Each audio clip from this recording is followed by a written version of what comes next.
আসসালামু আলাইকুম রহমতুল্লাহি বারাকাতুহু। যে যেখান থেকে দেখছেন আশা করি সবাই ভালো আছেন।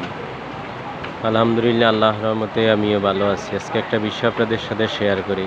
সেটা হচ্ছে ইদানিং ফেসবুকে আলেম ওলামারা যেভাবে একেকজন যেভাবে ঝগড়া শুরু করছেন, সেটা তো আপনারা ভালো করছেন না। কারণ আপনাদের এই ঝগড়া দেখে ইহুদি খ্রিস্টান এরা আরও উস্কানি পাচ্ছে।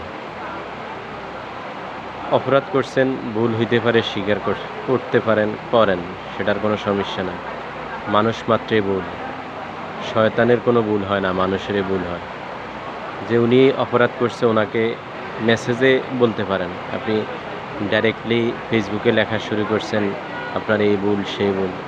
আরে ভুল তো সবাই করতে পারে, এটা তো অস্বাভাবিকের কিছু না। যেভাবে আপনারা উস্কানিমূলক একেকজন একেকভাবে লিখতেছেন, তাহেরি নিয়ে লিখতেছেন, আহমদ সাহেব উল্লাহকে নিয়ে লিখতেছেন, ভুল মানুষের হইতে পারে। কয়দিন মিজানুর রহমান আজারিনী নিয়ে করছেন, লাস্ট ওনাকে দেশ ছাড়া করে দিয়েছেন।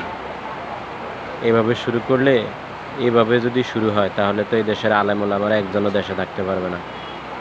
সবারই তো এইভাবে জেলে বড়ি আটকিয়ে রাখবে বা দেশ ছাড়া করে দিবে। তাহলে আপনারা আমরা এভাবে যা শুরু করছি এটা কি আমাদের মঙ্গলের জন্য করতেছি নাকি? এটা তো আমাদের ভবিষ্যতের খারাপের জন্য বলতেছি। এখন যেভাবে মাহফিল হতে দিচ্ছে না, সামনে এভাবে হতে দিবে না। কারণ আগে প্রতি বছর যেভাবে মাহফিল হইতো, এখন আর সেভাবে মাহফিল হচ্ছে না। আপনারা আল্লাহর রাস্তায় একটু চুপ থাকেন।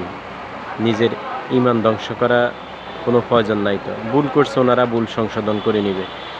আমি যেভাবে একেকজনকে নিয়ে হিটমূলক কথা বলতেছি, হিটমূলক নিয়ে লিখতেছি, তাহলে এটা কি আমাদের মঙ্গলের জন্য করতেছি না আমাদের খারাপের জন্য করতেছি? আপনি একটা বিবেকবান মানুষ, আপনার বিবেক জাগ্রত করেন।